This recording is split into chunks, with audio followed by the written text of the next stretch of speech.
ইতিমধ্যেই আপনারা দেখেছেন যে এখানে 5টি ক্ষতবিক্ষত মরদেহ পড়ে রয়েছে। এটি একটি ভাড়া বাড়ি। এই বাড়িতে ভাড়া থাকতেন আমাদেরই এক গোপালগঞ্জ প্রতিবেশী গোপালগঞ্জ জেলার একজন বাসিন্দা, যার নাম ফোরকান। পেশায় একজন প্রাইভেট কার চালক ছিলেন।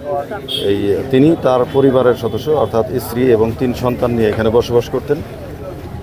তো ঘটনা আমরা যখন জানতে পারি, তারপরে এসে দেখি যে তার স্ত্রী এবং 3 সন্তানের মরদেহ পড়ে রয়েছে, ক্ষতবিক্ষত মরদেহ পড়ে রয়েছে।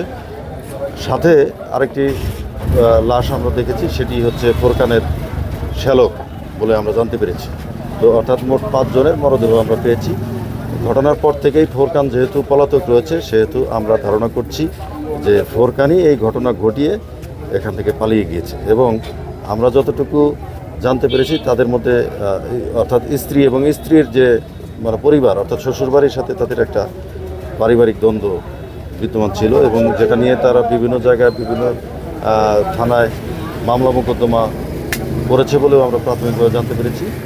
তো সেই সমস্ত পারিবারিক দ্বন্দ্বের কারণেই, কলহের কারণেই এই আজকের ঘটনাটি ঘটে থাকতে পারে বলে আমরা ধারণা করছি।